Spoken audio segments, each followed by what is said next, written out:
Kita di sini pun rindu untuk senantiasa memuji Tuhan Allah kita. Kita mau bergoyang bersama.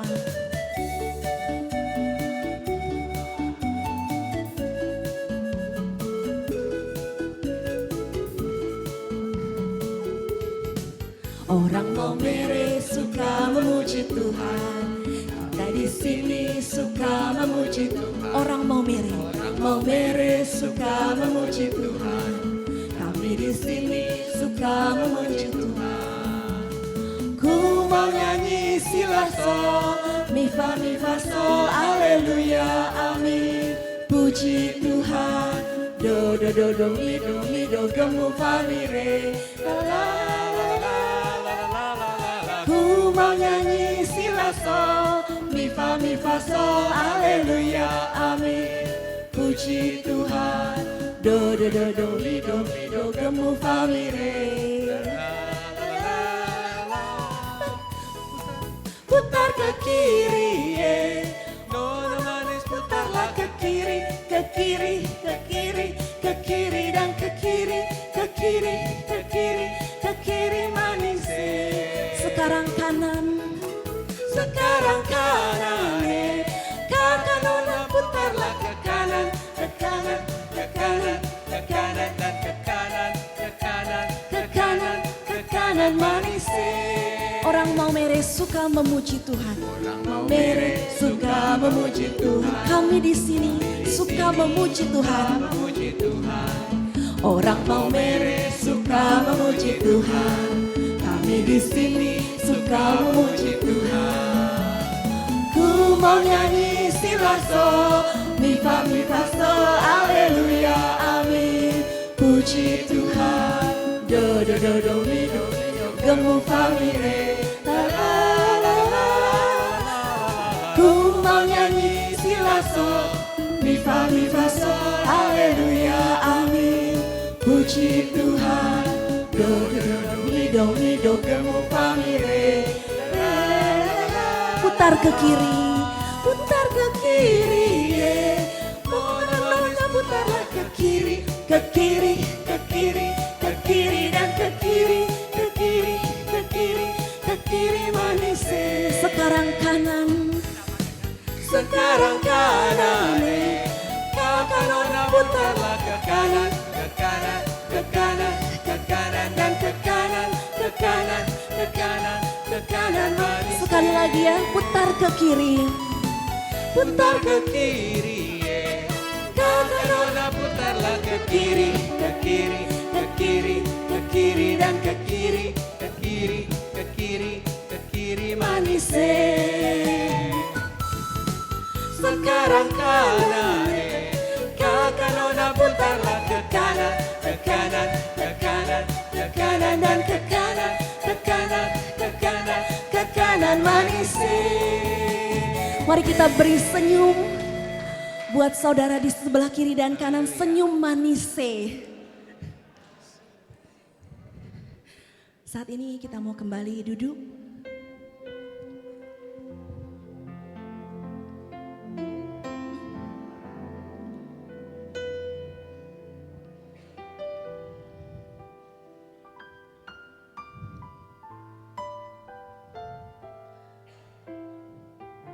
Kita mau membuka persekutuan doa malam hari ini dengan tanda kemenangan Tuhan kita Yesus Kristus, dalam nama Bapa dan Putra dan Roh Kudus. Amin. Selamat malam ya Allah Bapa, Allah Putra, Allah Roh Kudus, Allah Tritunggal Maha Kudus. Kami mengucap syukur, kami berterima kasih untuk penyertaan-Mu selalu di dalam kehidupan kami. Pahit manisnya kehidupan kami, suka dan duka, setiap musim kehidupan, Engkau Allah yang senantiasa menyertai setiap langkah, setiap hari-hari kami, selalu ada di dalam penjagaan, perlindungan. Engkau Allah yang senantiasa menolong kami, memberkati kami.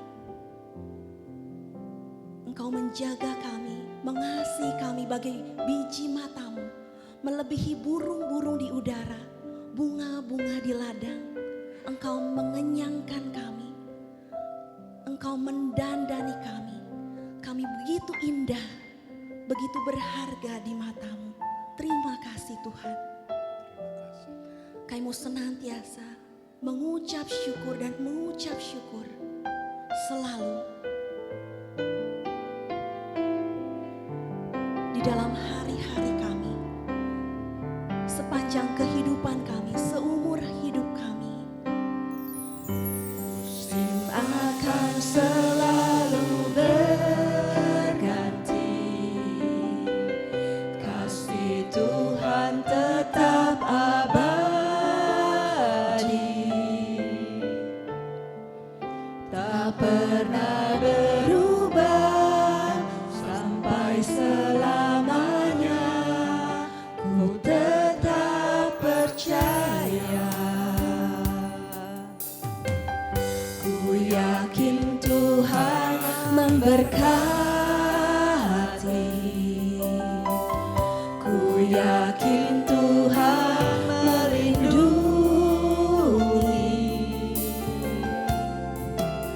Burung di udara Tuhan pelihara karena kasih-Nya. Kau Tuhan yang selalu menolong, Tuhan selalu menolongku, selalu menjagaku. Sehelai di rambutku, takkan terjatuh tanpa seizin-Mu Tuhan, tanpa seizin-Mu. Tuhan selalu menolongku, selalu menjagaku, selalu menjagaku. Dia mengenyangkanku dan peliharaku seumur hidupku. Setiap musim di dalam kehidupan kami Tuhan, Engkau ada. Musim akan selalu berganti, kasih-Mu tetap abadi, kasih Tuhan tetap abadi, tak akan berubah sampai selamanya. Kami tetap percaya,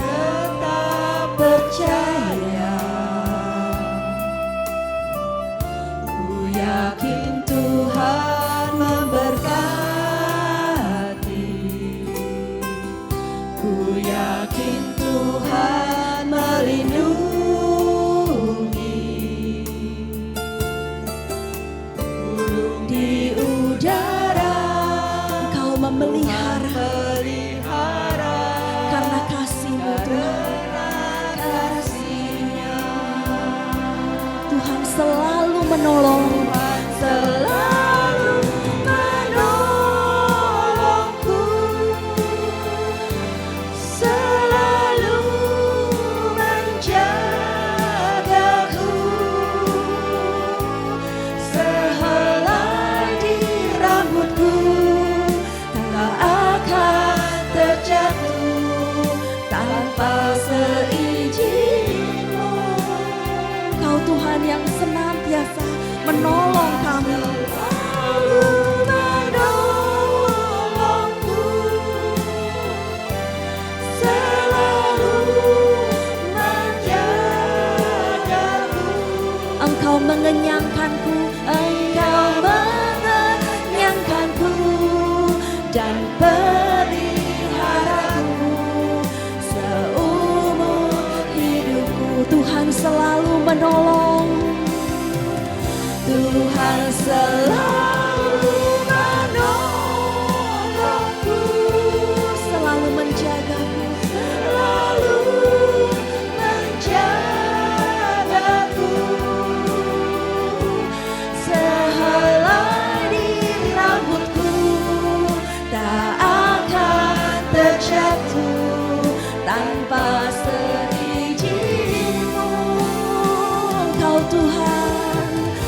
Tuhan selalu menolongku, selalu menjagaku. Engkau Tuhan mengenyangkanku dan memeliharaku seumur hidupku. Seumur hidupku Engkau mengenyangkanku. Engkau mengenyangkanku dan peliharaku seumur hidup. Kami mau bersyukur kepadamu Bapa. Ku bersyukur Bapa. Ku bersyukur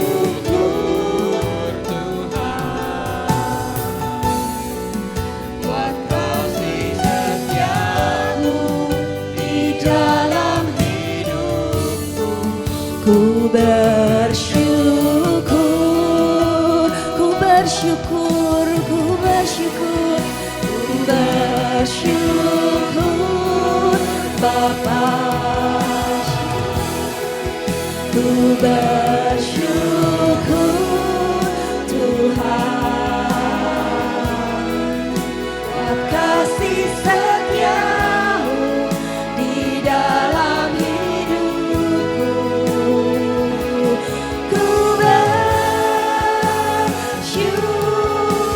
Ku bersyukur Bapa, bersyukur Bapa. Ku bersyukur Tuhan, ku bersyukur Tuhan buat kasih setiamu, buat kasih setiamu di dalam hidupku. Ku bersyukur, ku bersyukur, ku bersyukur, ku bersyukur Bapa.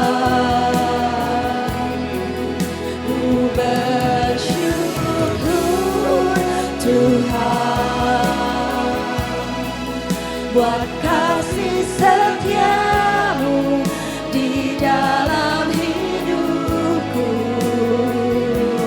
Ku bersyukur, ku bersyukur, ku bersyukur, ku bersyukur, ku bersyukur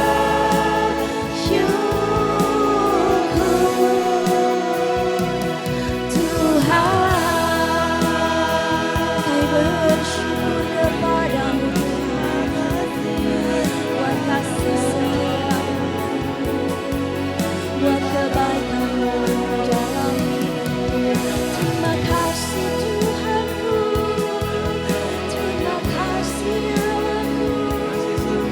Kau sungguh baik, sangat baik. Terima kasih Tuhan,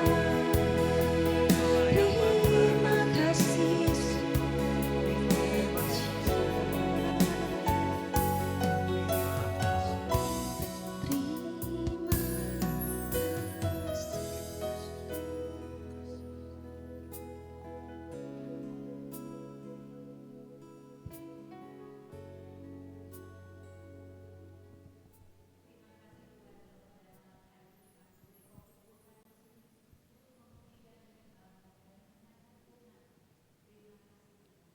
Terima kasih Tuhan Yesus.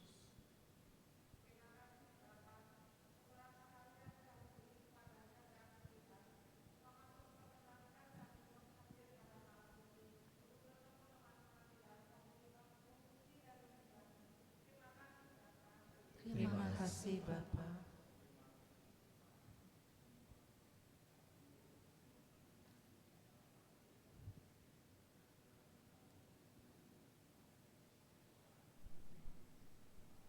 Terima kasih Tuhan. Terima kasih Tuhan atas kebaikan-Mu. Engkau yang selalu mengampuni dosa-dosa kami, melayakkan kami kembali malam ini berkumpul untuk bersama-sama memuji, menyembah Engkau dan mendengarkan firman-Mu. Terima kasih Tuhan Yesus. Terima kasih Tuhan Yesus.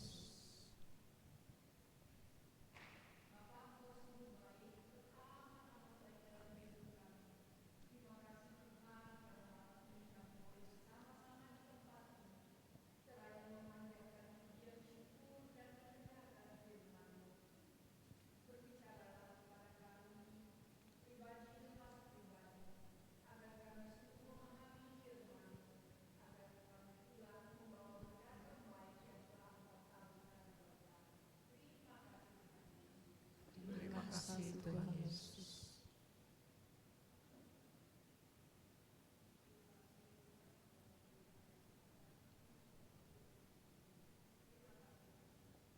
Terima kasih Tuhan Yesus.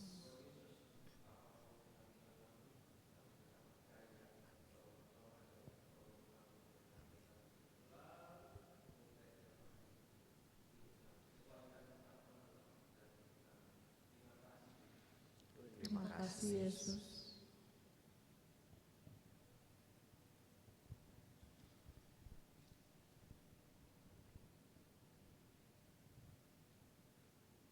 Terima kasih Tuhan. Inilah luapan syukur dari dalam hati kami. Mungkin masih banyak lagi ya Bapa. Namun Kau sungguh Maha tahu. Dan biarlah kami boleh senantiasa mengucap syukur di dalam segala hal. Untuk segala kebaikan-kebaikan-Mu di dalam hidup kami. Kemuliaan kepada Bapa dan Putra dan Roh Kudus. Seperti pada permulaan, sekarang, selalu dan sepanjang segala abad. Amin. Kita sungguh sudah bersyukur untuk segala kebaikan Tuhan. Apakah ada yang rindu untuk memberikan kesaksian atau sharing mengenai kebaikan Tuhan?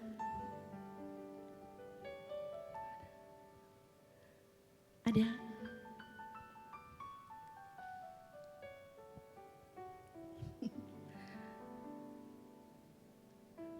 Saya yakin pasti banyak.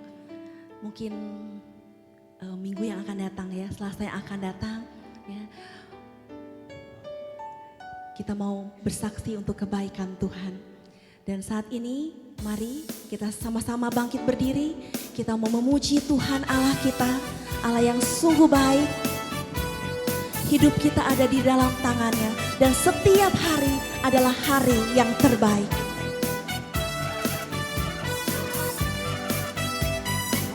Hidupku ada di tangan-Mu, Kau beri rancangan yang terindah. Tak hanya yang baik saja, yang ku terima. Walau tubuhku diremukkan, walau jiwaku terkoyakkan, pujianku takkan terhentikan. Roh-Mu yang memberi penghiburan. Akan ku pikul salibku, akan ku pikul salib. Cukuplah kasih karunia, kasih setia-Mu, ku bertahan. Kau kuatku, teguhkan imanku.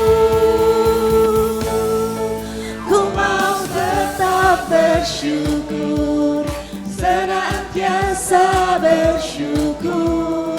Segala yang ku alami, biar kehendak-Mu terjadi. Ku mau tetap bersyukur, senantiasa bersyukur.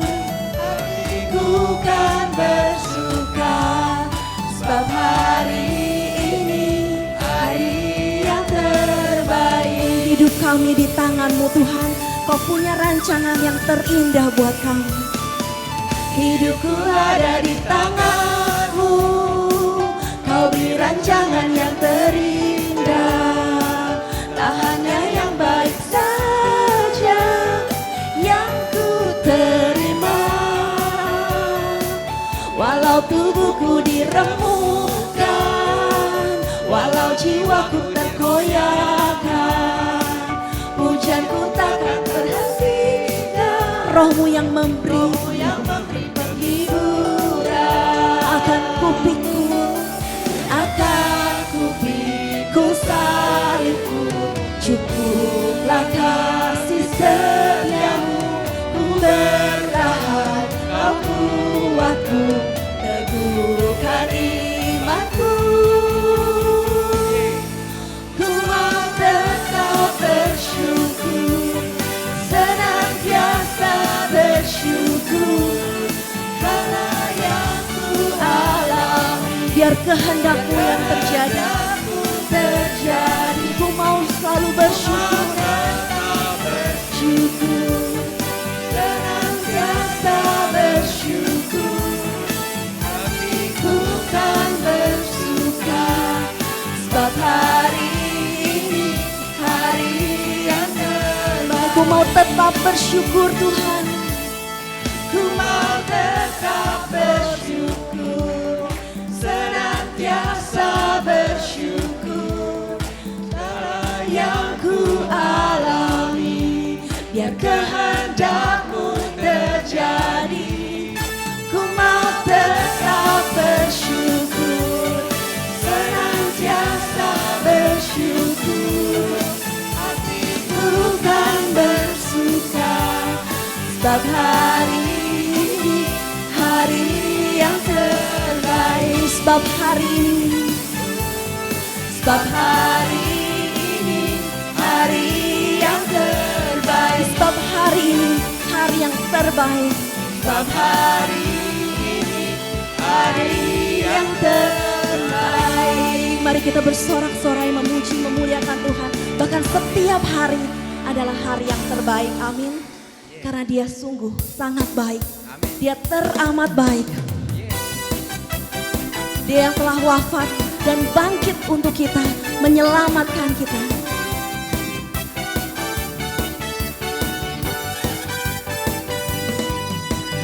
Dia sungguh baik, Dia sangat baik. Yesus, Dia baik bagiku.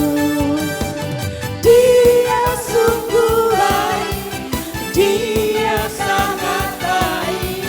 Yesus, Dia baik bagiku. Dia mati bagiku, Dia mati bagiku, Dia bangkit bagiku. Ya Tuhan, Allah penyelamatku, penyelamatku. Kuasa maut dikalahkan, hidupku dipulihkan. Ya Tuhan, Allah kemenangan. Dia sungguh baik, Dia sungguh baik, Dia sangat baik.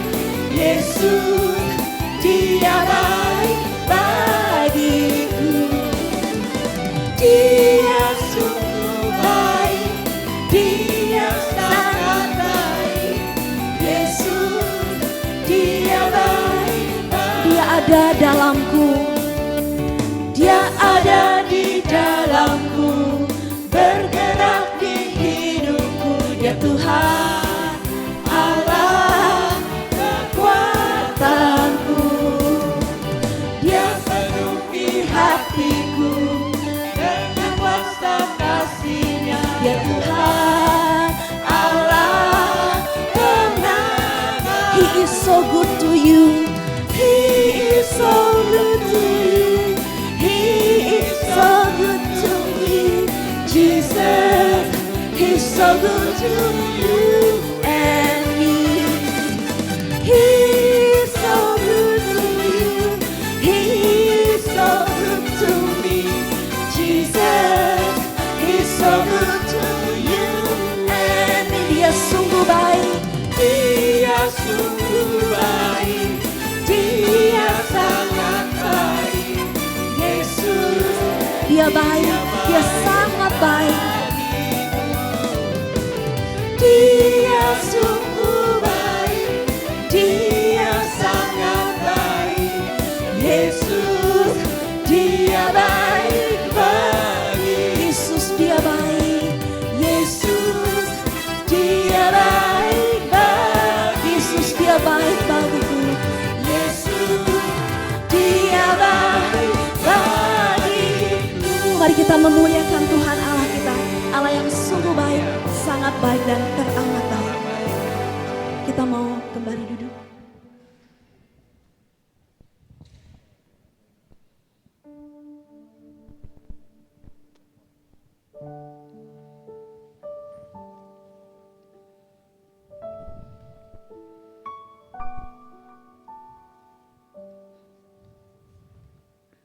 Di dalam keheningan, kita mau melangkah lebih dalam lagi, lebih erat lagi di dalam pelukan kasih Tuhan, pelukan cinta Tuhan, dekat dengan hati kudusnya.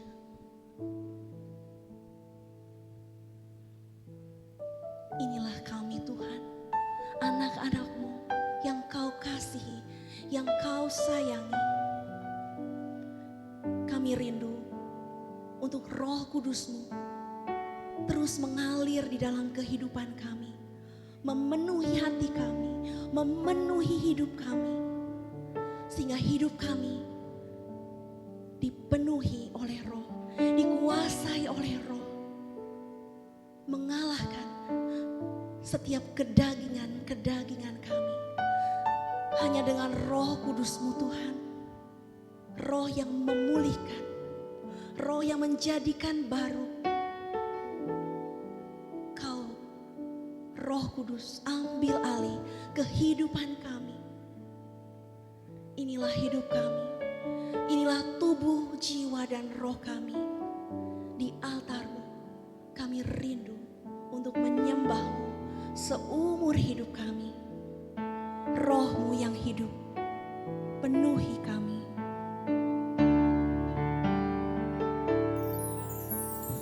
Roh-Mu yang hidup penuhiku, Engkaulah dalamku.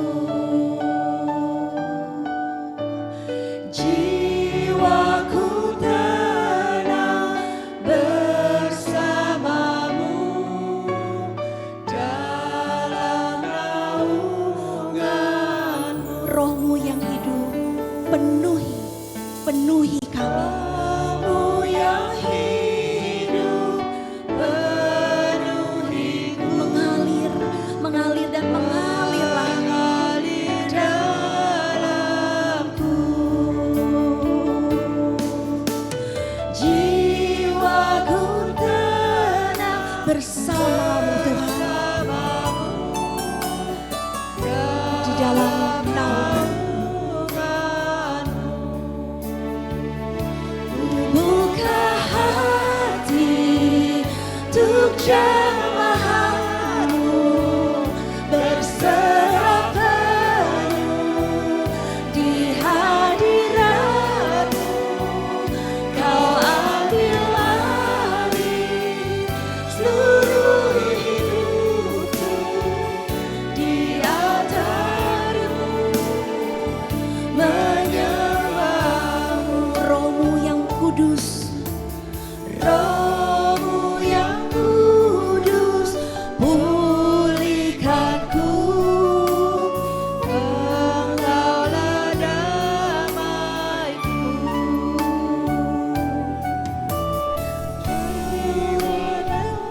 Oleh anugerah-Mu yang menyertaiku, yang menyertaiku, yang menyertai. Mari kita bangkit berdiri, ku buka hati untuk jemaat, berserah penuh di hadirat. Kau ambil alih Tuhan, seluruh hidupku, di altar-Mu menyembah. Roh-Mu yang kudus pulih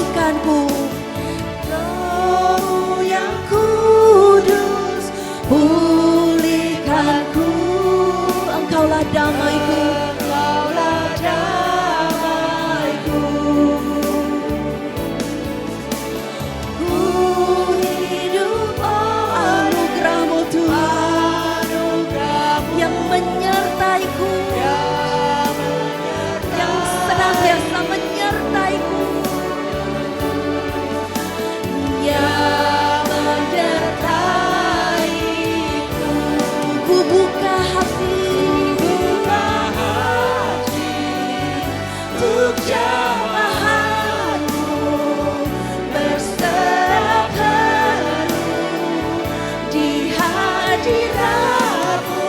Kau ambil alih Tuhan seluruh hidupku di altar-Mu menyembah-Mu. Ku buka hati, inilah hati-hati kami di hadapan-Mu Tuhan. Jamahlah kami di hadirat-Mu. Kau ambil alih seluruh hidupku di altar-Mu menyembah, di altar-Mu menyembah-Mu, di altar-Mu menyembah, di altar-Mu menyembah, di altar-Mu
Bukalah hatimu, aku sungguh rindu berdiam di dalamnya.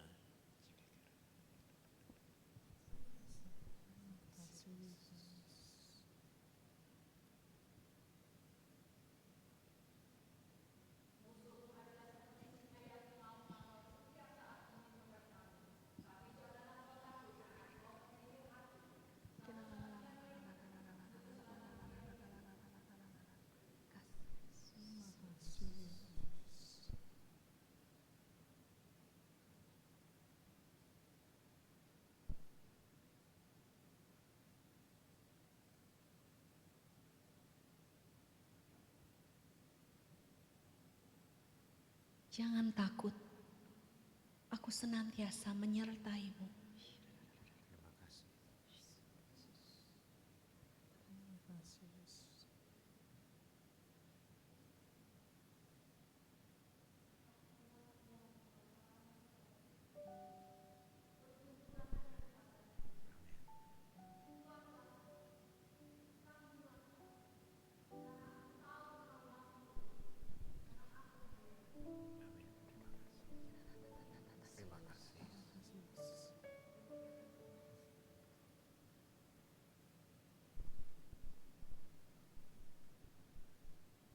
Setiap kali engkau berjalan, engkau tidak akan berjalan sendiri. Tanganku yang menuntun tanganmu, percayalah.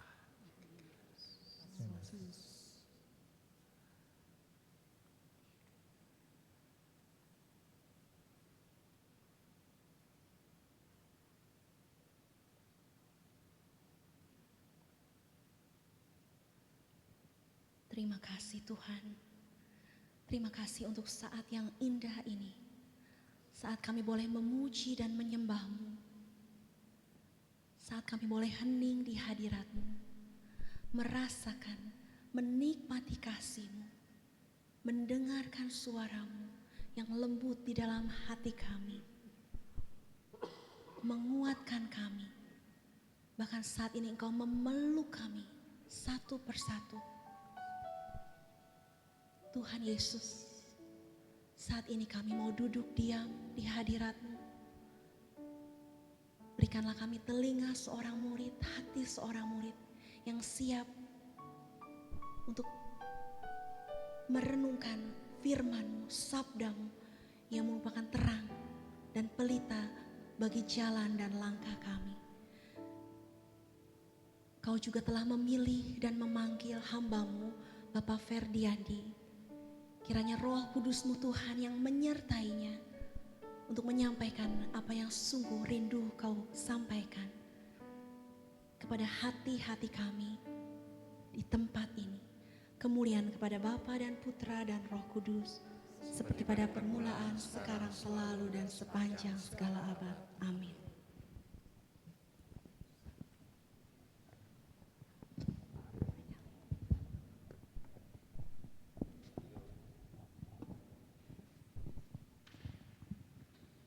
Tepuk tangan dong buat tim pujian yang luar biasa. Shalom Bapak Ibu yang dikasihi Tuhan. Selamat malam semua. Jadi wajah-wajah yang penuh sukacita apa wajah-wajah kedagingan? Tema kita apa? Berjuang melawan kedagingan. Perlu berjuang berarti daging kita kuat.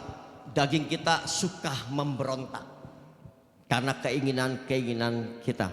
Mari sama-sama kita buka Galatia 5 mulai ayat 19. Apa sih kata Paulus tentang kedagingan?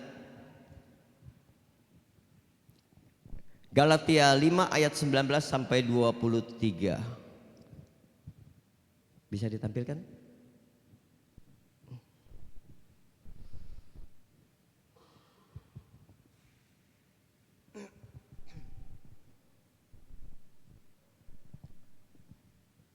Galatia 5 ayat 19 sampai 23. Sama-sama yuk kita baca ayat 19. Perbuatan daging telah nyata, yaitu percabulan, kecemaran, hawa nafsu. Ayat 20. Penyembahan berhala, sihir, perseteruan, perselisihan, iri hati, amarah, kepentingan diri sendiri, pencideraan roh pemecah. 21. Kedengkian, kemabukan, pesta pora dan sebagainya. Terhadap semuanya itu kuperingatkan kamu seperti yang telah kubuat dahulu, bahwa barang siapa melakukan hal-hal yang demikian, ia tidak akan mendapat bagian dalam kerajaan Allah.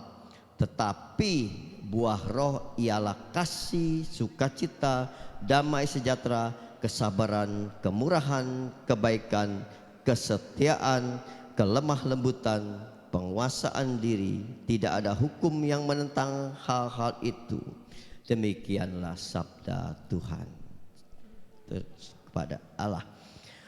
Itu kata Paulus, atau kalau kita bilang pada zaman itu identik kedagingan adalah perbuatan-perbuatan dosa. Betul kan?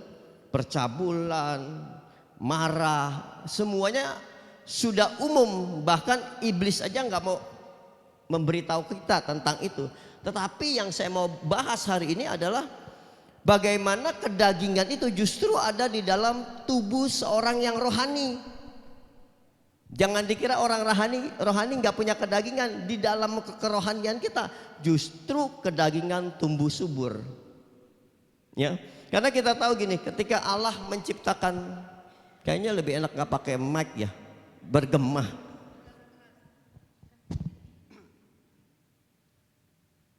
Kita tahu Allah menciptakan manusia itu dibuat dari debu dan tanah, kemudian dihembuskan nafas. Jadi di dalam tubuh kita selain ada daging, ada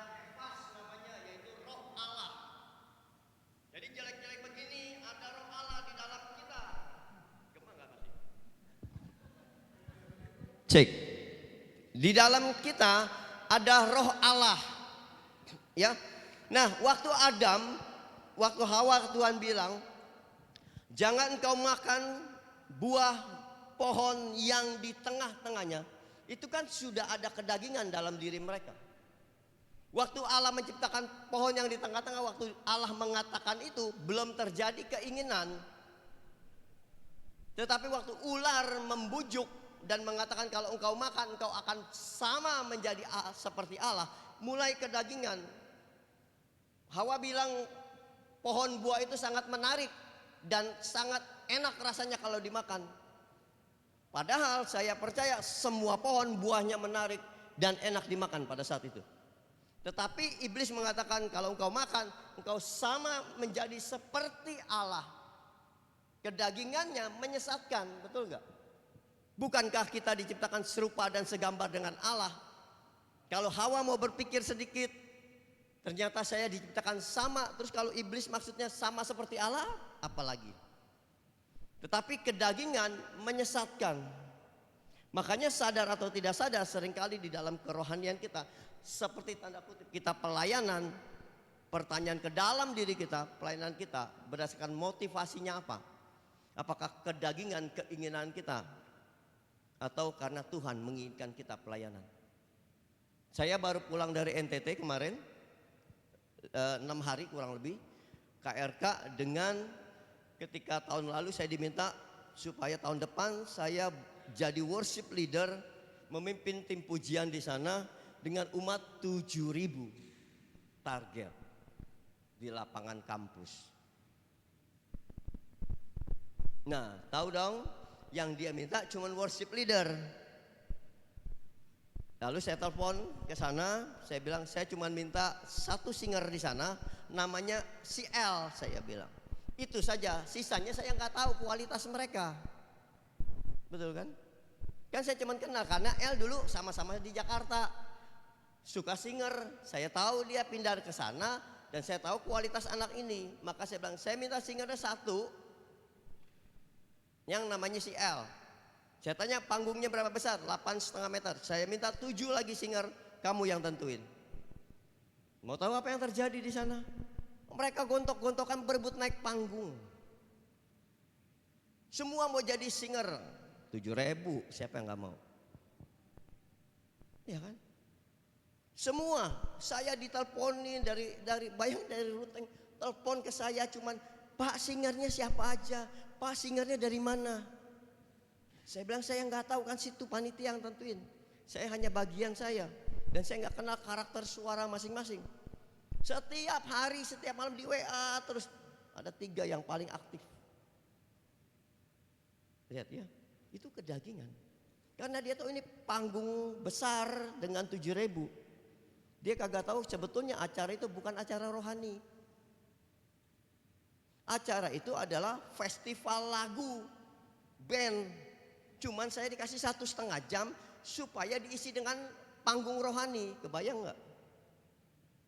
Melawan band-band lokal yang suaranya bagus-bagus, saya harus bawain pujian, panggungnya panggung dunia diubah jadi panggung rohani dalam 1,5 jam. Dengan bisa mendatangkan umat 7.000, semua orang pesimis. Apalagi saya dikasih jatahnya jam 4, masih terang, nggak bisa pakai slide, nggak ada. Saya tanya, ini nggak ada slide-nya, nggak ada. Umat nyanyi bagaimana? Mereka juga nggak terlalu karismatik. Mau lagu gampang pun mereka nggak bisa nyanyi. Terus bagaimana menarik mereka?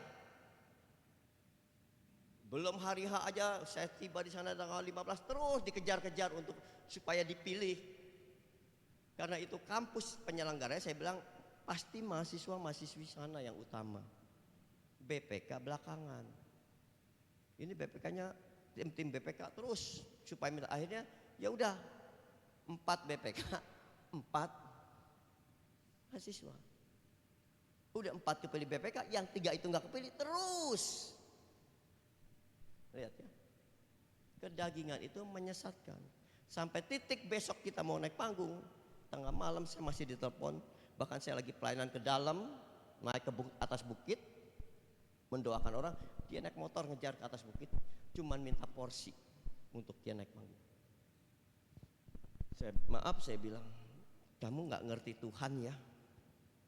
Tuhan mau pakai kamu lebih dari di atas panggung. Kamu mau dijadiin pendoa, karena kita butuh pendoa banyak, 7.000.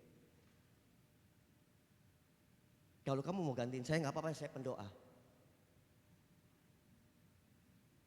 Akhirnya dia ngerti, dia senang jadi pendoa.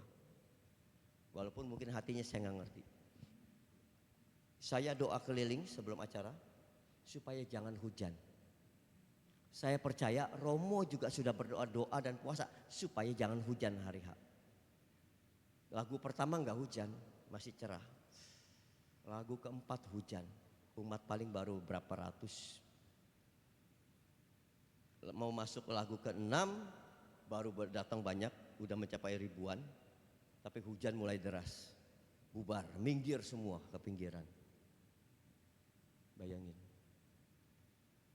Kalau pikir menurut daging, aduh gagal. Ya kan? Saya udah berdoa loh Tuhan, kok engkau tetap kirim hujan? Tapi menariknya ketika orang banyak minggir, ada satu keluarga, terdiri 3 orang, perempuan semua, satu agak stroke. Pakai payung di tengah aja begini, di hujan. Saya tertarik, saya turun hujan-hujanan sambil nyanyi, saya samperin mereka, saya bilang terima kasih, kamu sudah stay di sini buat Tuhan. Mau tahu apa yang terjadi? Waktu saya balik ke panggung, itu orang turun lagi ke lapangan. Termasuk para Romo, hujan-hujanan kita. Tapi enggak sampai 5 menit, hujan langsung berhenti. Waktu engkau persembahkan semua kebisaanmu, pelayananmu pakai daging, kejadiannya enggak sama kayak gitu. Betul enggak? Kamu boleh punya iman, kata Tuhan, iman sebesar biji sesawi dapat memindahkan gunung. Betul? Pertanyaan saya, kalau gunungnya gak pindah. Saya berdoa loh, bukan gak pakai iman, berdoa supaya gak hujan, buktinya hujan. Apa saya kecewa sama Tuhan? Tapi justru dalam hujan itu terjadi sesuatu yang ajaib. 3 orang yang pakai payung menjadi pionir untuk mengundang orang. Kalau nggak hujan, hasilnya nggak seperti itu. Sampai orang, wow dahsyat, orang bisa terjun lagi. Kalau nggak hujan kan biasa aja. Belum tentu saya bisa, tapi hujan. Kalau menurut daging saya sih, pengennya nggak hujan dari awal. Kita itu seringkali ingin lebih dari apa yang Tuhan kasih, makanya kedagingan. Ya kan? Saya kerja gaji UMR. Punya dong keinginan untuk lebih? Boleh? Boleh, kenapa nggak boleh? Iya kan? Pengen lebih supaya bisa pindah dari desa kemiskinan ke kota metropolitan. Dari gaji UMR 4 juta, saya pindah ke, dapatlah 8 juta. Cukup nggak? Dari desa kemiskinan, sekarang gaji saya pindah 8 juta ke kota metropolitan. Ternyata nggak cukup juga. Waktu gaji 4 juta, pengeluaran saya 3 juta. Waktu saya pindah ke sini, kota metropolitan, gaji 8 juta, pengeluaran saya 7,5. Daging membawa kita untuk lebih. Nah sekarang bagaimana kita berjuang untuk mengalahkan kedagingan itu? Paulus mengajarkan cuma satu, yang pertama, ya, doa dan berjalan dalam roh. Pasti bingung, dalam roh gimana lagi? Doa. Saya di NTT kemarin pelayanan akhirnya bareng dengan Romo Ompi, kalau kenal Romo Ompi, yang retret penyembuhan pasti tahu. Romo Ompi di situ sangat terkenal karena rajinnya kunjungan ke rumah, memerciki air suci ke rumah-rumah. Terus banyak orang memanggil dia ke kota-kota, sampai ada Romo lain nyinyir ya, bilang begini, Romo Ompi mah enak, diundang kemana-mana. Ini udah kedagingan nih Romo, jujur aja, orang rohani loh. Udah diundang kemana-mana, udah enak dia. Romo yang lain bilang, kamu mau nggak sama kayak Romo Ompi? Kalau kamu mau, kuatin tuh lutut. Ngerti dong? Doamu dikuatin. Romo Ompi ternyata setiap hari jam 11 dia adorasi. Dia undang umat datang yang sakit adorasi dan banyak yang sembuh. Waktu diundang ke lapangan aja dia datang duduk langsung doa. Jadi jam doa dia benar-benar kuat. Enggak ada lain kata Paulus, kalau kamu mau mengalahkan kedaginganmu, jam doa kamu bangun. Ketika jam doa kamu tinggikan, maka roh di dalam kamu bisa menaklukkan jiwamu. Kan yang susah jiwa nih, jiwa itu keinginan, kehendak. Lihat tetangga punya mobil baru, gue pengen juga tuh.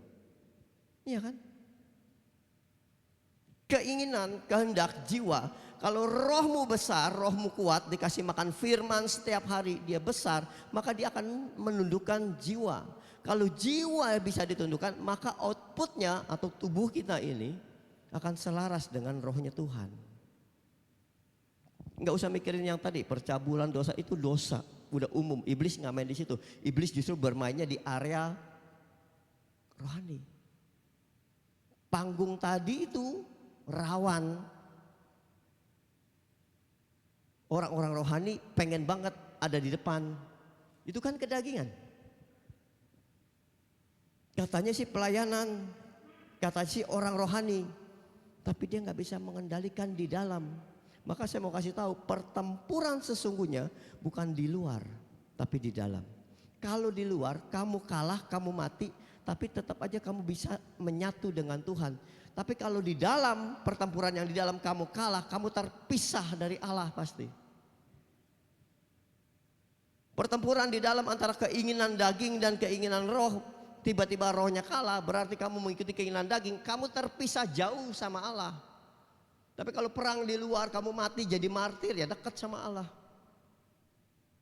Maka pertempuran sesungguhnya ya di dalam, bagaimana kita menaklukkan.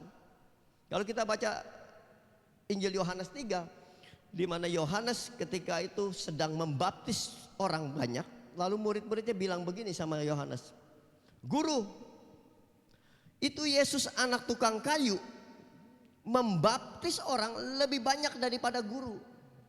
Kalau dia kedagingan, dia pasti marah." Dia bilang, "Nggak bisa begitu, kan saja dulu." Yohanes lebih dulu kan daripada Yesus.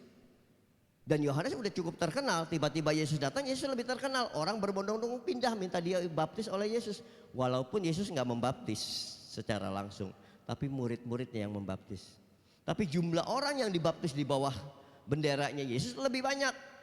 Maka murid-murid Yohanes protes kepada Yohanes, "Kok guru diam aja?" Ini contoh orang yang hidup di dalam roh. Yohanes hidup di dalam roh karena udah menjalin hubungan dengan intim dengan Tuhan. Maka jawab Yohanes apa? Kalau bukan kasih karunia Tuhan, dia juga nggak bisa melakukan apa-apa. Kalau bukan dari atas yang diberikan kepadaku, aku juga nggak bisa melakukan apa-apa. Jadi sulit buat kita untuk bangga sebagai pelayan Tuhan. Apa yang mau dibanggain? Nggak ada kan? Saya mau tanya, Bapak Ibu yang pelayan-pelayan Tuhan, tahu baca kitab suci kan pasti?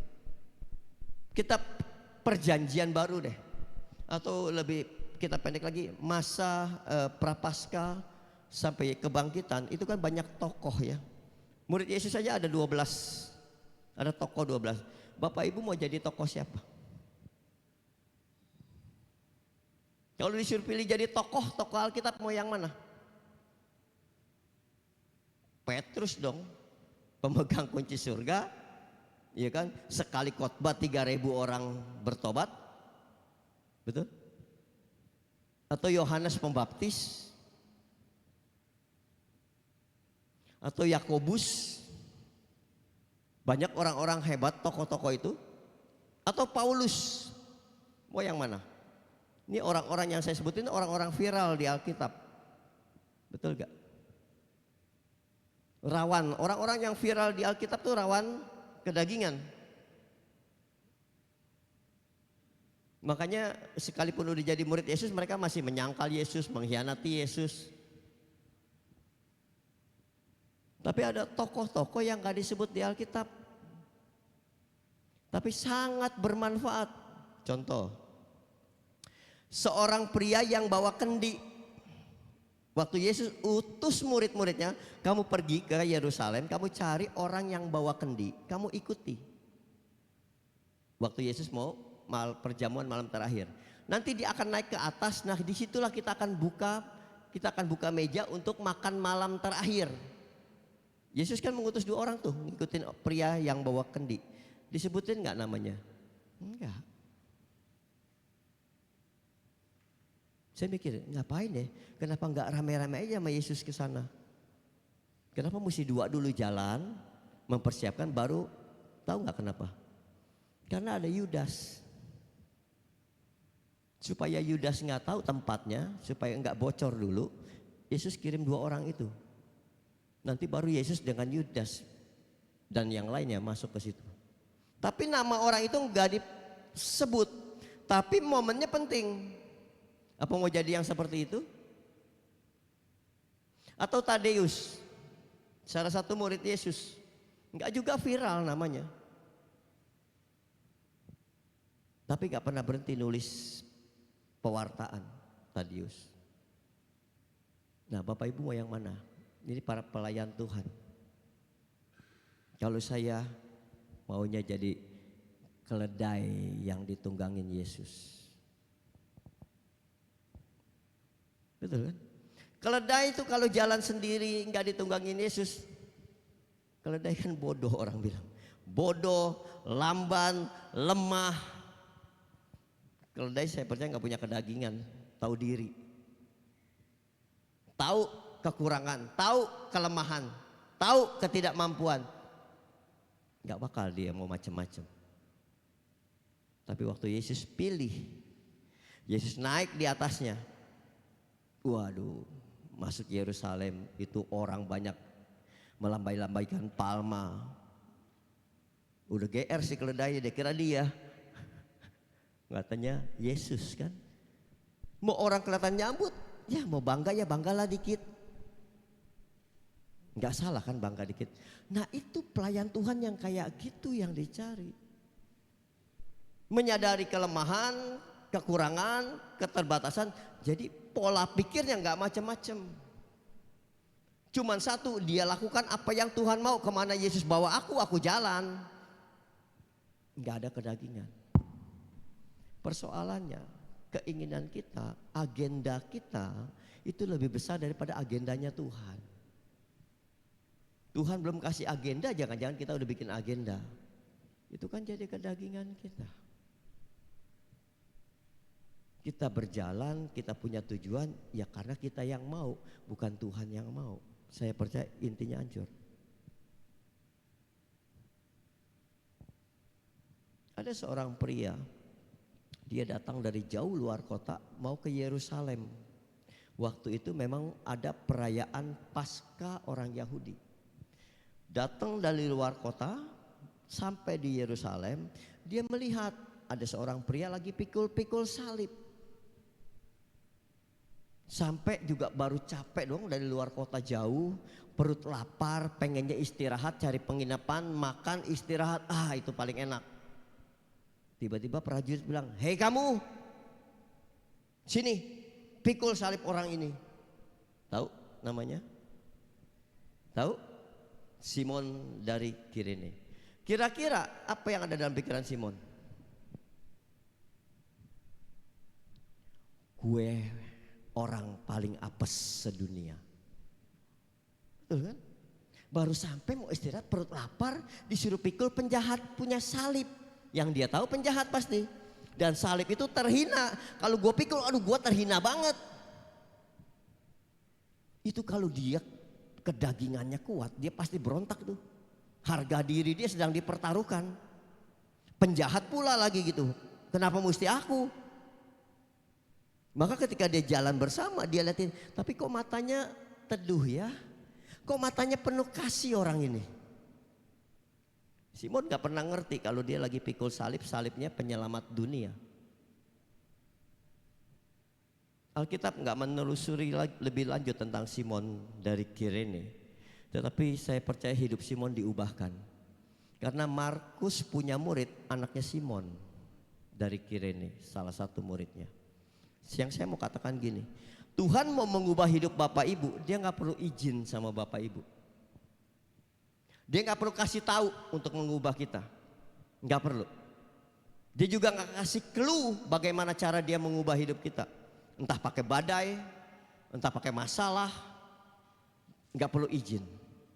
Yang Tuhan inginkan adalah perubahan di dalam kehidupan kita. Dia nggak perlu izin. Karena kalau dia kasih clue-nya justru semakin susah. Banyak dari kita nggak kuat kok dengan segala tantangan, persoalan, masalah, sakit penyakit.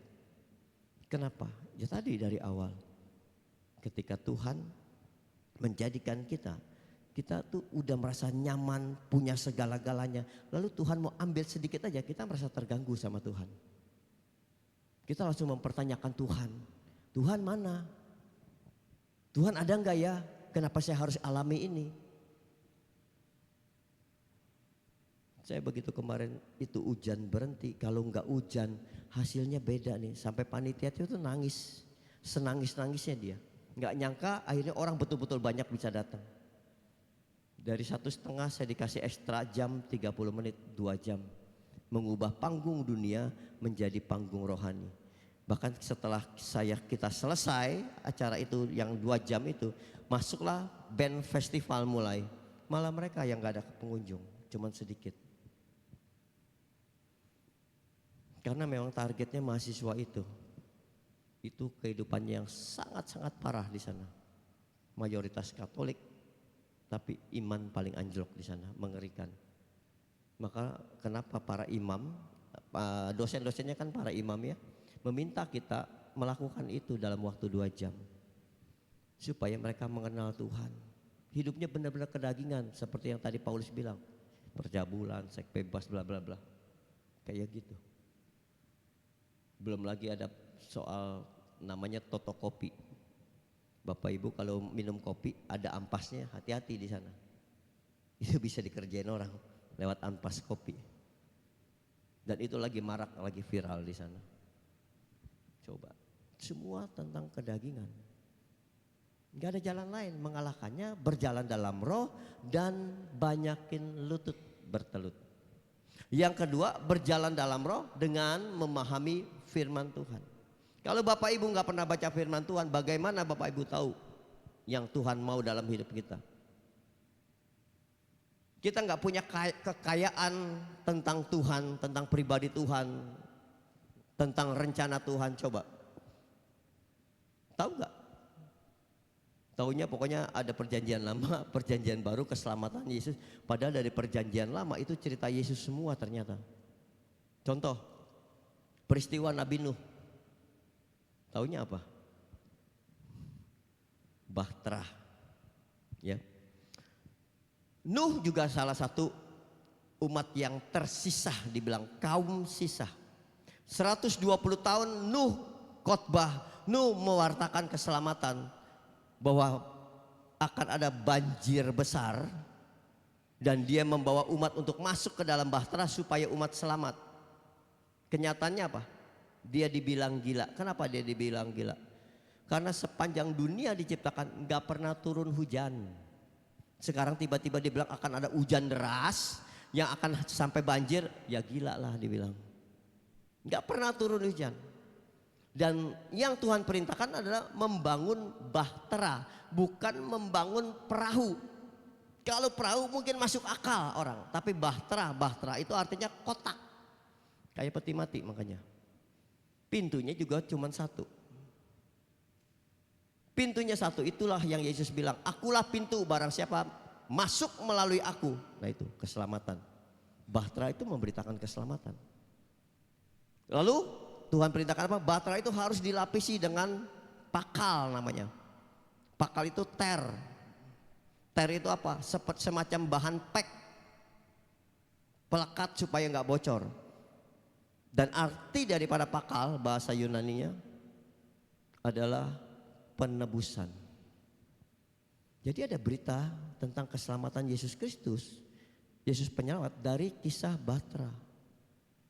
Kalau kita nggak pernah baca, kita nggak pernah ngerti. Nah terus kita mau mengalahkan kedagingan kita, bagaimana kita melawan? Orang kita nggak punya dasar kehidupan. kalau kita nggak pernah baca kitab suci. Tapi kalau kita memahami, oh Tuhan maunya ini dalam kehidupan kita, ini loh dasarnya, maka kita bisa mengalahkan kedagingan kita. Ada satu peristiwa ini menarik buat saya, mengalahkan kedagingan itu seperti ini. Waktu ada seorang bapak datang membawa anak kecil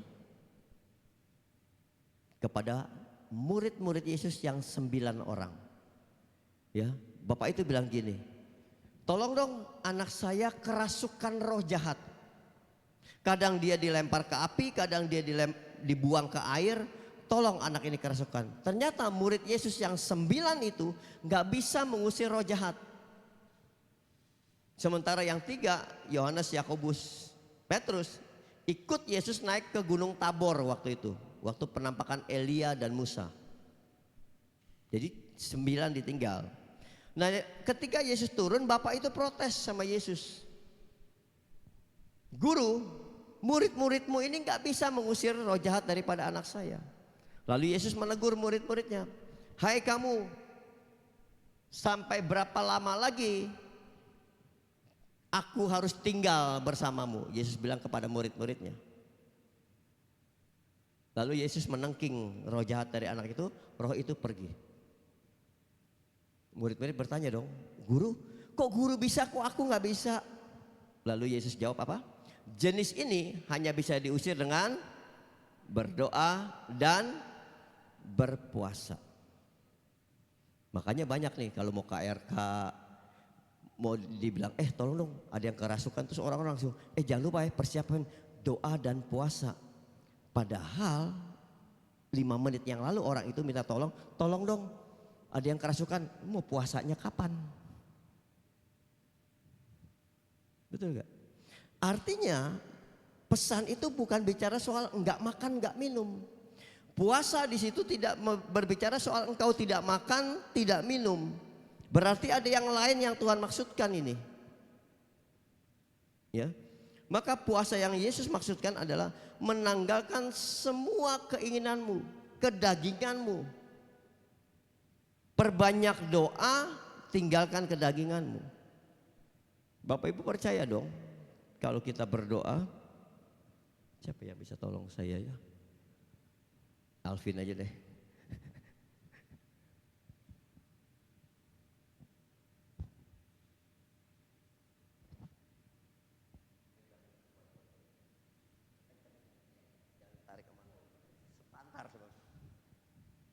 Kalau saya berdoa, maka semakin kita dekat dengan Tuhan, setuju ya? Betul gak ya?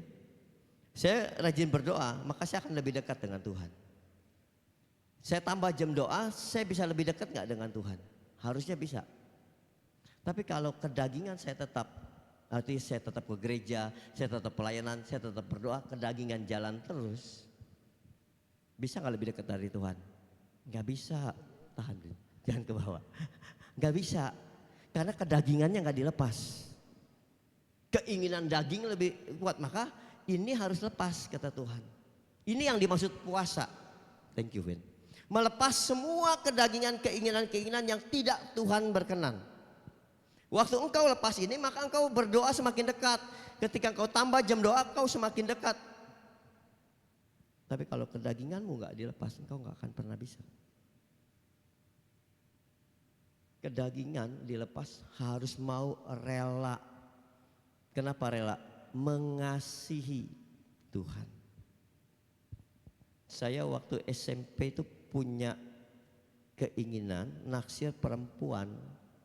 Waktu saya naik kelas 2, masuk kan kelas baru kelas 1 dong. Ada cewek yang rambutnya pangrok. Saya suka banget. Jadi sekolah mulai jam pelajaran jam 7.10, setengah 7, jam 6 lewat saya udah di gerbang sekolah. Tiap pagi tuh, cuman ngelihat dia datang seneng. Tapi kan jadi target ya. Gimana nih cara kenalnya, gimana nih cara dapetinnya. Tanya, namanya dapat, namanya Ang Siu Ling. Target kedua apa? Alamat dong. Dari mana cara alamat? Susah. Tanya orangnya nggak dapat, nomor teleponnya apalagi? Pasti jual mahal. Zaman dulu ada yang namanya Yellow Page. Tahu? Nah, seangkatan sama saya. Yellow Page itu ada daftar nama semua pemakai Telkom. Tinggal cari Angsiu. Saya cari semua yang Angsiu, saya urutin. Rajin banget deh kalau buat cewek mah. Saya cari tuh, saya urutin. Sampai nih deket nih. Rumahnya mirip-mirip dekat sekolah. Karena saya pernah dengar rumahnya sekitar sekolahan. Kayaknya ini, saya cobain satu-satu. Sampai benar. Ini ya pernah jatuh cinta pasti melakukan hal yang sama nih. Bener gak? Saya sampai akhirnya kita jadian. Karena kegigihan dia suka. Jadian kita. Tiap hari ke kantin bareng, pulang bareng. Jam 1.15 kita pulang sekolah bubar. Saya pulang, dia pulang. Baru jam 3 udah aduh kangen lagi gitu kan. Ambil sepeda, saya goes sepeda menuju rumahnya, udah tahu rumahnya kan. Tapi nggak berani dekat-dekat. Dari jauh aja saya ngeliat gentengnya seneng. Mau jujur ya, kalau kita jatuh cinta, kita seperti orang maaf blow on. Betul? Apa aja dilakukan. Betul kan? Pertanyaan saya, kenapa Bapak Ibu sama Tuhan nggak kayak gitu? Kenapa nggak all out sama Tuhan? Apapun kulakukan Tuhan buat engkau. Kenapa enggak? Coba. Katanya cinta Tuhan, cinta mati lagi sama Tuhan. Tapi kita nggak pernah mau melakukan sampai segilanya kayak gitu. Pulang gereja, pengen ke gereja lagi, nggak ada kan? Artinya kedagingan kita masih sangat kuat daripada roh kita.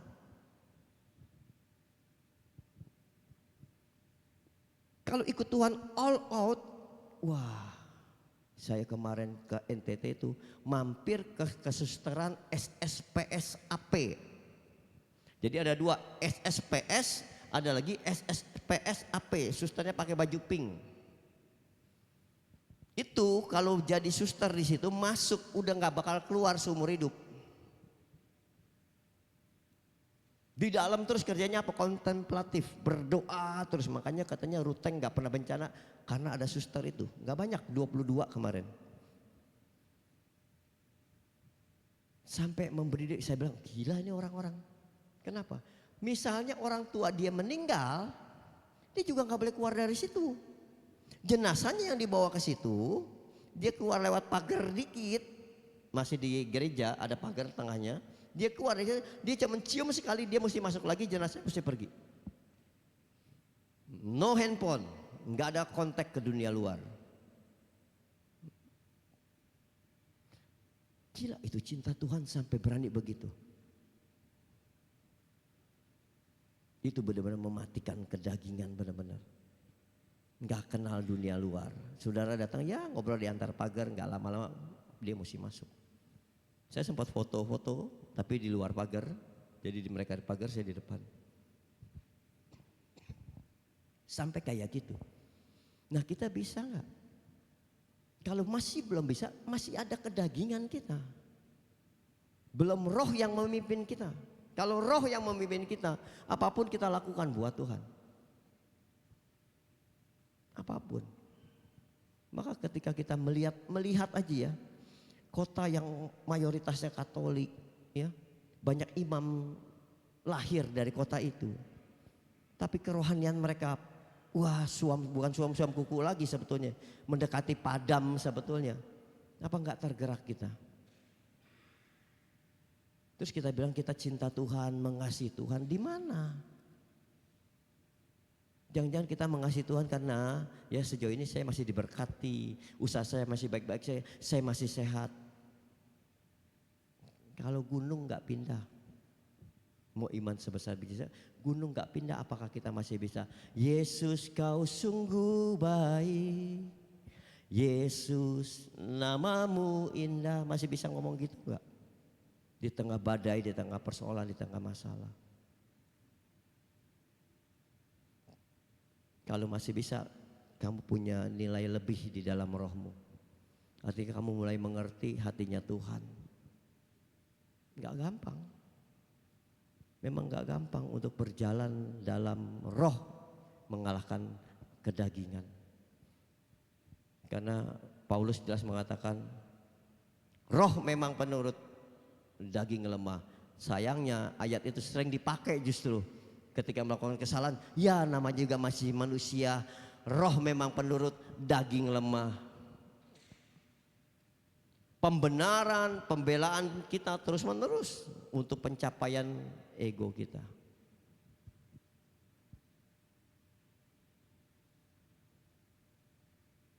Datang ke PD ini aja perlu perjuangan kan? Betul kan? Kadang-kadang orang gitu. Datang ke PD aja perjuangan, aduh capek nih.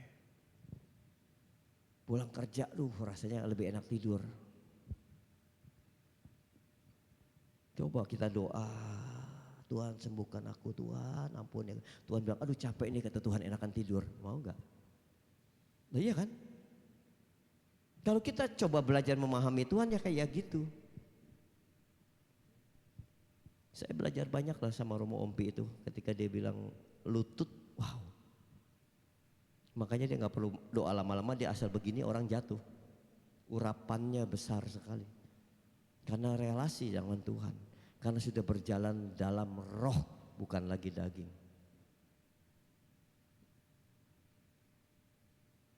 Kalau mau jujur, setiap pagi kita tuh bangun aja itu udah berkat Tuhan. Yang ajaibnya Tuhan gak pernah berhenti loh memberkati kita. Sekalipun daging kita kuat, sekalipun kita terus berontak sama Tuhan, Tuhan tetap berkatin. Gak pernah dia gak berkatin. Sekalipun ada masalah, kok kayaknya nggak seperti yang kita ingin nih, kita nggak tahu disitulah ada berkat Tuhan. Tuhan nggak pernah berhenti untuk memberkati, dia memberkati terus. Cuman pertanyaannya, apa yang dialami Nuh? Nuh menjadi satu kaum sisa akan terulang. Yesus katakan di Matius 24. Pada kedatangan anak manusia seperti di zaman Nuh. Artinya era sekarang kita tuh nggak jauh-jauh beda dari zaman Nuh. Kemerosotan moral, kejahatan di mana-mana, semua kan berdasarkan keinginan lebih dari apa yang Tuhan berikan. Keinginan daging membawa kemerosotan moral, kerusakan. Anak-anak sekarang hidup hedon, untuk mencapai itu rela jual diri segala macam kan. Mengerikan.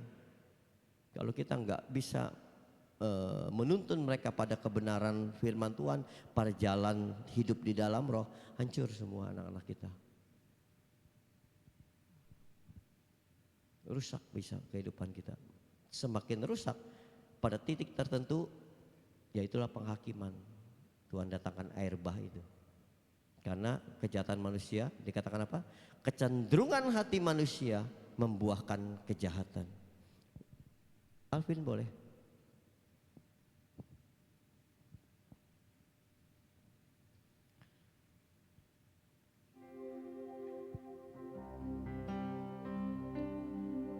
Kalau Tuhan gak menjawab doa kita, apakah kita masih percaya sama Tuhan? Apakah kita masih mengasihi Tuhan? Kalau semua permohonan kita kepada Tuhan, tampaknya Tuhan diam, tidak melakukan sesuatu. Apakah kita masih bilang Yesus itu baik? Dia tetap Tuhan kita. Padahal apapun situasi kita, keadaan kita, Tuhan selalu memberkati kita. Mungkin gak sesuai dengan harapan kita, tapi itu cara Tuhan yang kita gak pernah ngerti. Karena yang kita ngerti, sebetulnya kita mengerti dengan kedagingan kita, bukan dengan roh kita. Makanya kita gak pernah ketemu sama Tuhan. Segala sesuatu kita takar dengan semua keinginan kita, bukan keinginan Tuhan, kita gagal. Kenapa Tuhan pilih Maria sih untuk jadi ibunya Yesus? Bukan yang lain. Karena Tuhan tahu persis.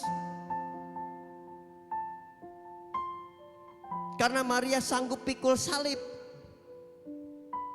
Begitu Maria menyetujui itu, dia menerima itu, hidupnya sengsara.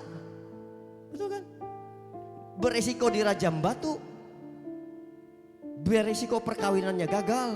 Mungkin undangan dia udah sebar, gedung dia udah sewa, tapi dia terima. Karena Allah mengerti Dia sanggup pikul salib. Waktu kita terima Yesus, jangan mau diiming-iming pasti diberkati, hidupmu berlimpah. Belum tentu. Makin susah iya, karena memang harus itu. Kalau Tuhan gak buat kita susah, Tuhan susah mematikan kedagingan kita. Banyak orang ditarik dari dia jaya, ikut Yesus, ditarik sampai titik terendah supaya bisa dibangun yang baru. Yang hidup udah dipimpin roh, bukan lagi kedagingan. Makanya perlu dibuat sampai nol, baru naik start baru. Nah ini yang harus kita pahami. Baru digoyang sedikit kita protes. Baru diproses belum selesai kita udah kecewa banget sama Tuhan.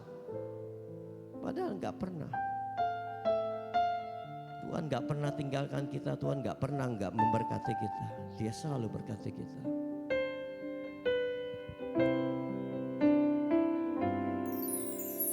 Meskipun Tuhan tak menolongku, meskipun duri dalam dagingku, ku tetap memilih untuk percaya dan mengucap syukur.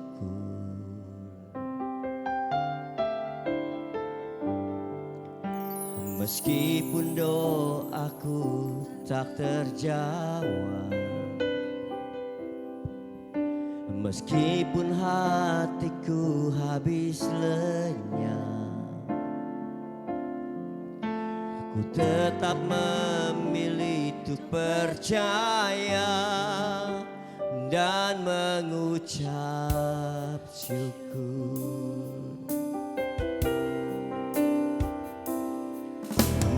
Berkali-kali kau menolong,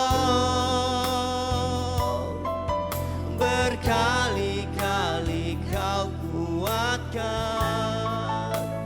Dalam rasa sakit Engkau ada, Yesus setia.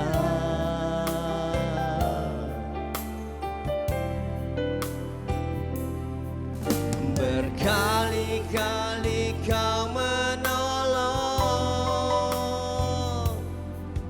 berkali-kali kau kuatkan. Dalam lembah gelap Engkau ada, Yesus setia. Sekalipun Tuhan gak jawab doa, meskipun Tuhan tak menolong, meskipun duri dalam daging, katakan ku tetap memilih, ku tetap memilih untuk percaya dan mengucap syukur.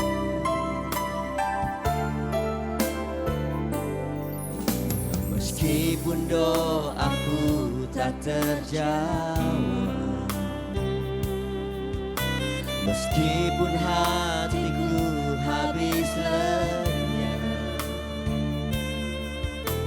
ku tetap memilih untuk percaya dan mengucap syukur. Baik, saya undang untuk bangkit berdiri, sama-sama kita mau katakan. Berkali-kali kau menolong, berkali-kali kau kuatkan. Dalam rasa sakit Engkau ada, Yesus setia.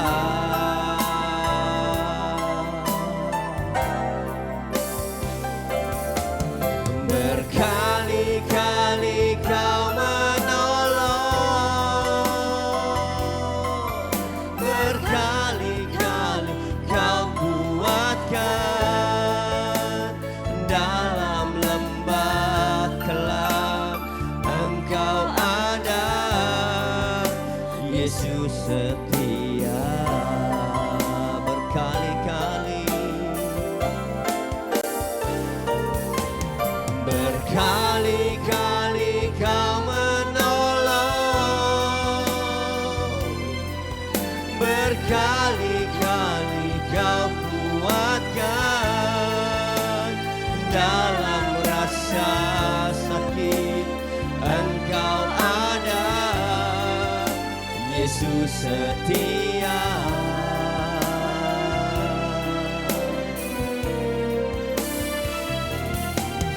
Berkali-kali Kau menolong, berkali-kali Kau kuatkan. Dalam lembah gelap Engkau ada, Yesus setia. Biar musik tetap memuji Tuhan. Ada sering terjadi dalam kehidupan kita. Kita pikir Yesus nggak berbuat sesuatu dalam kehidupan kita. Kita pikir Tuhan diam saja melihat kita terpuruk, susah, sengsara. Bahkan ketika Tuhan berkali-kali tolong kita, justru berkali-kali kita lari daripada Tuhan. Berkali-kali Tuhan tolong kita, berkali-kali kita mengkhianati Tuhan. Karena apa yang kita inginkan tidak sesuai. Kita hanya menuntut apa yang daging kita suka. Tapi Tuhan mau kita berjalan dalam roh dan kebenarannya. Sampai kita gak pernah paham tentang ini. Yang kita tahu Tuhan gak puaskan saya, Tuhan gak kabulkan saya. Kalau malam hari ini kita mulai memahami apa yang Tuhan rencanakan di dalam kehidupan kita, bahkan even di balik peristiwa yang tidak menyenangkan, Tuhan sanggup membuat segala sesuatunya menjadi baik dan sangat baik. Kenapa kita gak belajar melihat itu? Kenapa kita biarkan hidup kita penuh dengan kedagingan, keinginan, seakan-akan sesuatu yang memuaskan kita itu baik buat kita. Bahkan di tengah pelayanan kita, seringkali kita gak sadar kita sedang membawa motivasi diri. Kita mau dianggap orang, dihormati orang. Enggak gitu. Seorang pelayan bukan seorang yang tinggi, tetapi seorang yang rendah, yang rela melakukan apa saja. Kalau engkau mengasihi Tuhan, maka engkau rela melakukan apa saja. Seperti Tuhan mengasihi kita, Dia rela memberikan anaknya yang tunggal. Bahkan dibiarkan mati di atas kayu salib demi kita. Siapa kita? Hanya segenggam debu mungkin yang dibentuk jadi manusia. Debu kita tanah, bukan emas. Kita dari tanah yang gak ada nilai, yang setiap orang setiap saat bisa terinjak-injak. Tetapi Tuhan angkat kita menjadi berharga, bahkan sangat disayangi Tuhan, dikasih Tuhan. Maka malam hari ini bebaskan dirimu dari semua hal-hal yang dunia tawarkan. Tapi terimalah apa yang Tuhan tawarkan. Seperti Nuh, dari sekian orang di dunia, hanya Nuh yang taat dan setia melakukan apa yang Tuhan mau. Sekalipun gak mudah, dia dikatakan orang gila, gak masuk akal, bodoh segala macam. Nuh gak peduli, yang bagian dia adalah melakukan apa yang Tuhan perintahkan, maka dia bangun bahtera itu. Tetapi lihat, 120 tahun Nuh memberitakan keselamatan, hanya 8 orang, 7 orang lah yang mendengar dan menerima panggilan itu. Jadi gak ada yang istimewa dari setiap kita. Semua sama di mata Tuhan. Baik multimedia, penerima tamu, pewarta, pemusik, WL, upahnya 1 dinar. Bersyukur kalau kita Tuhan masih mau pakai. Bukan karena kita baik, bukan karena kita hebat. Justru Tuhan pakai kita untuk menjadi pelayan Tuhan, supaya Tuhan bisa bentuk menjadi satu pribadi seperti yang Tuhan inginkan.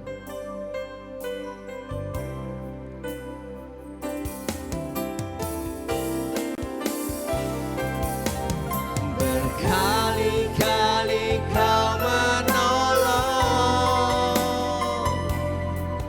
berkali-kali Kau kuatkan. Dalam rasa sakit Engkau ada, Yesus setia.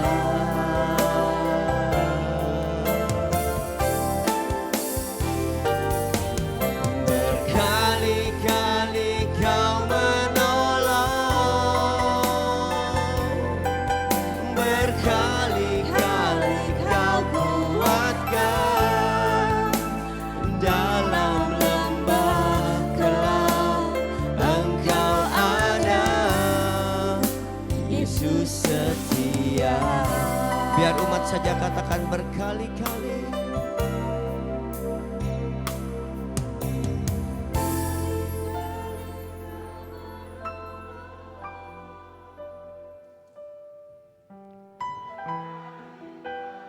Terus ingat, Yesus nggak pernah berhenti menolong.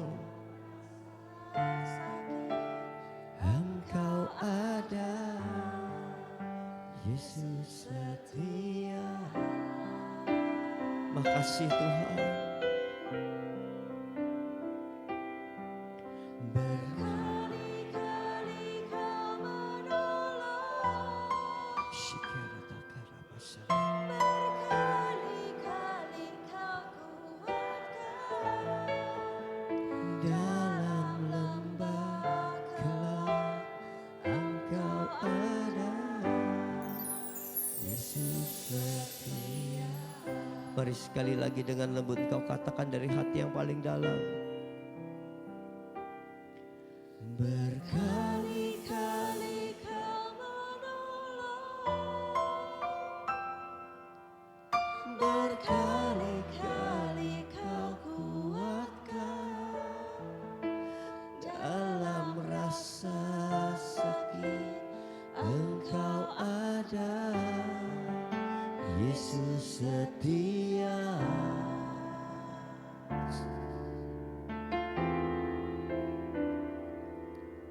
Berkali-kali kau menolong, berkali-kali kau kuatkan.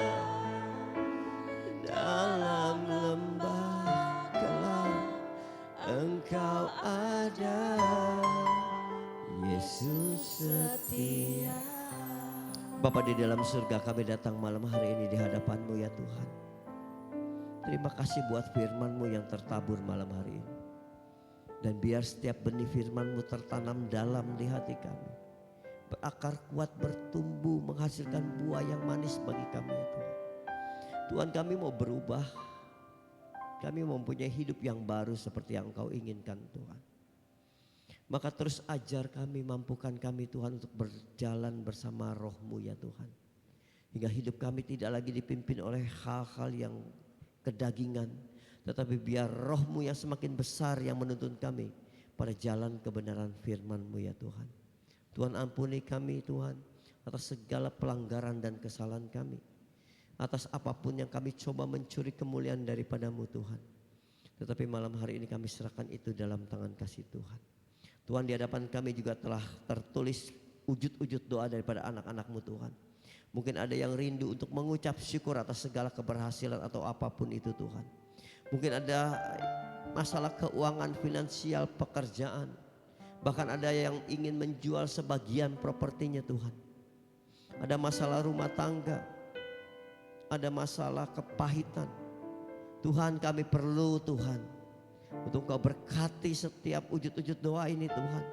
Yang kami percaya Tuhan selalu dan selalu menolong kami, memberikan jalan yang terbaik buat kami Tuhan. Juga untuk wujud-wujud doa yang timbul di hati kami yang tidak terucap Tuhan. Tuhan tahu segala sesuatunya tentang kami. Tuhan tahu rancangan-rancangan yang baik atas hidup kami Tuhan. Maka kami percayakan itu dalam tangan kasih Tuhan. Apapun yang kami ingini, apapun yang kami kehendaki, tetapi biar kehendak-Mu yang jadi atas setiap kehidupan kami. Terima kasih Tuhan, kami serahkan ini dalam tangan kasih Tuhan. Demi Kristus Yesus Tuhan dan pengantara kami, Engkau Allah kami yang bersatu dengan Roh Kudus, berkuasa kini dan sepanjang segala masa. Bunda Maria, Bunda Kristus, Bunda gereja kami, hantarkanlah setiap doa-doa kami kepada Putra-Mu Yesus Kristus, dan terimalah salam dan hormat kami. Salam Maria, penuh rahmat Tuhan serta-Mu.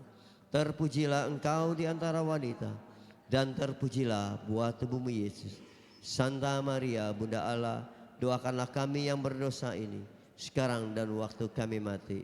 Amin. Kemuliaan kepada Allah Bapa, Putra dan Roh Kudus, seperti pada permulaan, sekarang, selalu dan sepanjang segala abad.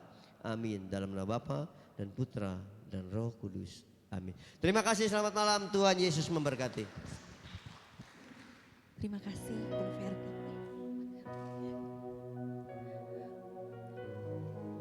Saat ini kita mau memberikan persembahan.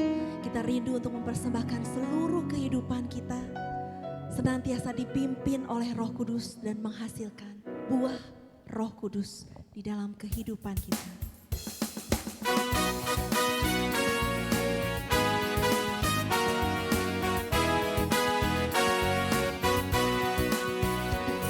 Kasih, sukacita, damai sejahtera, kesabaran, kemurahan,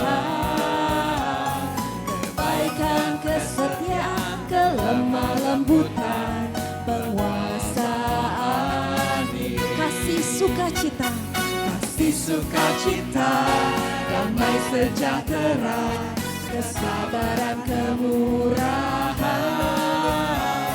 kebaikan, kesetiaan, kelemah lembutan, penguasaan diri. inilah buah Roh Kudus. Inilah buah Roh Kudus mengalir dalam hidupku. Ku mau hidup dipimpin Roh Kudus setiap hari. Inilah buah Roh Kudus. Inilah buah Roh Kudus mengalir dalam hidupku. Ku mau hidup dipimpin Roh Kudus setiap hari. Ku mau hidup Ku mau hidup dipimpin Roh Kudus setiap hari. setiap hari. Saat ini kita mau mendengarkan pengumuman.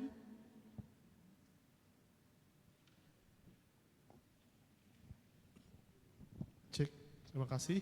Shalom, selamat malam Ibu Bapak semua, saudara-saudari terkasih dalam Tuhan kami Yesus Kristus. Malam hari ini pengumuman PD.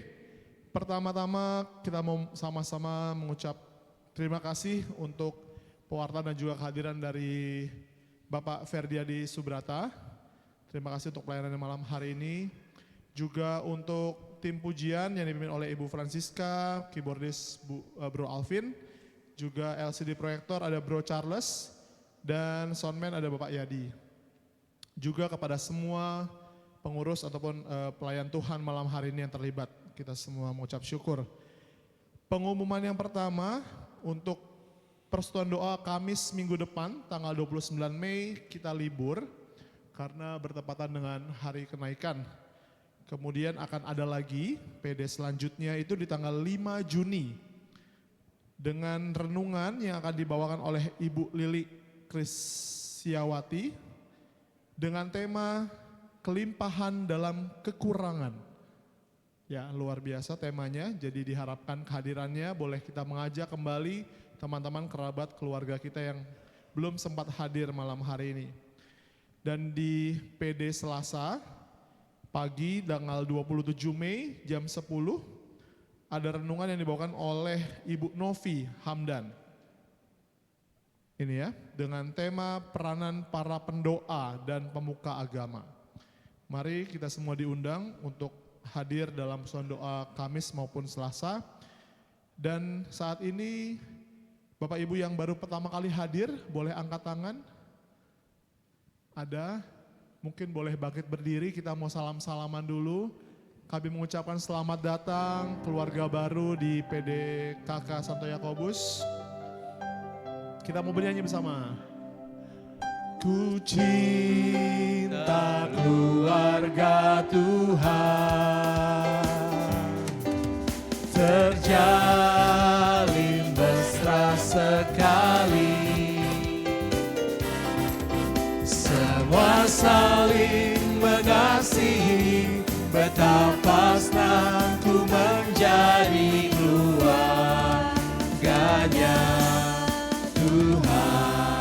Selamat datang, silahkan minggu depan boleh hadir di pertemuan PD selanjutnya. Kemudian untuk ibu bapak yang ingin didoakan secara khusus boleh menghubungi teman-teman tim nanti yang akan bersedia di belakang. Dan demikian pengumuman malam hari ini. Terima kasih, sampai jumpa lagi di pertemuan PD Kamis selanjutnya. Tuhan Yesus memberkati. Saat ini mari kita kembali berdoa. Bapa, terima kasih untuk penyertaan-Mu sepanjang persekutuan doa kami malam hari ini. Dari awal, pertengahan hingga akhir. Kami boleh belajar lebih lagi untuk berjuang bersama-Mu Tuhan. Mengalahkan setiap kedagingan kami, sehingga Roh-Mu terus mengalir, menyertai kehidupan kami, memimpin kami setiap langkah kami. Bapak, kami juga berdoa untuk Bapak Ferdiandi yang telah menyampaikan firman-Mu. Kiranya Engkau juga sertai dan berkati ia dan keluarganya, pekerjaannya, pelayanannya. Kau memilih dan mengutus dia kemanapun Tuhan, dan Kau selalu menyertainya. Bapa, sebentar lagi kami akan pulang ke rumah kami masing-masing, berjumpa dengan keluarga kami. Pimpin dan sertai kami, dan Bunda Maria, Bunda Allah dan Bunda kami senantiasalah terus berdoa untuk kami. Terimalah salam kami, salam Maria, penuh rahmat Tuhan sertamu. Terpujilah engkau di antara wanita, dan terpujilah buah tubuhmu Yesus. Santa Maria, Bunda Allah, doakanlah kami yang berdosa ini, sekarang dan waktu kami mati. Amin. Kemuliaan kepada Bapa dan Putra dan Roh Kudus, seperti pada permulaan, sekarang, selalu dan sepanjang. Terpujilah keluarga kudus Nazaret, Tuhan Yesus, Bunda Maria dan Santo Yosef, sekarang dan selama-lamanya. Santo Yakobus, doakanlah kami. Amin. Dalam nama Bapa dan Putra dan Roh Kudus. Amin. Mari kita bangkit berdiri, kita nyanyikan pujian kita untuk Bunda kita yang tercinta, yang senantiasa setia mendoakan kita anak-anaknya. Di dusun Fatima tampak Maria, bersinar gemilang, cantik menawan. Ave, Ave, Ave Maria, Ave, Ave, Ave Maria. Engkau ya Maria, Sang Ratu damai, jauhkanlah perang dan permusuhan.